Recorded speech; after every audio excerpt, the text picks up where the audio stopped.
Ahmedabad Ayushman card માટે નકલી આવકનો દાખલા બનાવવાનું વસ્ત્રાલ ગ્રામ પંચાયત પાસે એક દુકાનમાં દરોડો પાડી રામોલ પોલીસે કૌભાંડ ઝડપ્યું। ભારત સરકારના આયુષ્યમાન કાર્ડ કાઢવા માટે જરૂરી આવકના દાખલા બનાવી આપવાના મસ્ત મોટા કૌભાંડનો રામોલ પોલીસે પર્દાફાશ કરી 3ની સામે ગુનો નોંધી પોલીસે 2 શખ્સની અટકાયત કરી છે, જ્યારે ફરાર દીપક આહિર સુરતની ધરપકડ માટે એક ટીમ રવાના કરી હતી।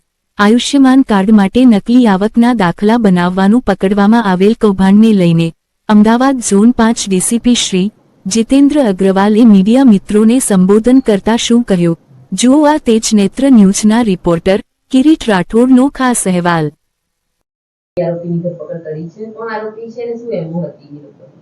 રામોલ પોલીસ સ્ટેશન દ્વારા આવકના ખોટા દાખલા બનાવવાની વિગત મળતા રામોલ પોલીસ દ્વારા હેતાંશી ઓનલાઈન નામની દુકાનમાં રેડ કરવામાં આવેલ।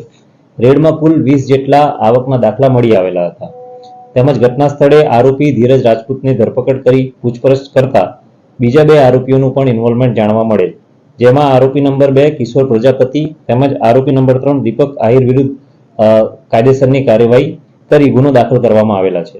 તેમની પૂછપરછ દરમિયાન જાણવા મળેલ કે તેઓ મામલતદાર કચેરીના ડેટા ઓપરેટરના સંપર્કમાં રહી ખોટી એન્ટ્રી ઓનલાઈન કરી મામલતદાર શ્રીની સહી વગરના આવકના દાખલા બનાવી તે આવકના દાખલાના નંબરનો ઉપયોગ કરી સરકારશ્રીની વિવિધ યોજનાઓનો લાભ મેળવવા માટે ગુનો કરેલો છે। પ્રથમ બંને આરોપીની કાયદેસર ધરપકડ કરવામાં આવેલી છે, તેમજ અન્ય આરોપીને સુરત ખાતે હસ્તગત કરવામાં આવેલ છે। વધુમાં મામલતદાર ઓફિસના કોઈ અન્ય કર્મચારીની સંડોવણી છે કે કેમ તે અંગેની તપાસ હાલમાં ચાલુ છે।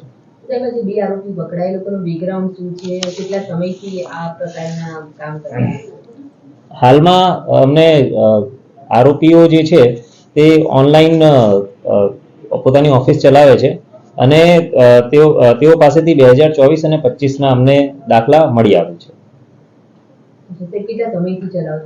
આશરે 1.5 વર્ષથી આ ચલાવતા હતા।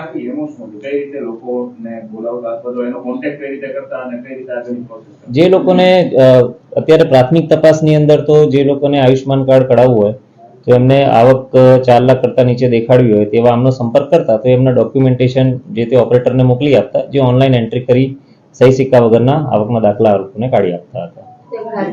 એક આવકનો દાખલો કાઢવા માટે કેટલા રૂપિયા લેતા, પોતે કેટલા રાખતા, આગળ ઓપરેટરને આશરે આ 1000 થી 1200 રૂપિયા જેટલા અરજદાર પાસેથી લેતા હતા, જેમાંથી 400 રૂપિયા પોતે રાખી આગળના માણસોને એ રૂપિયા આપતા હતા।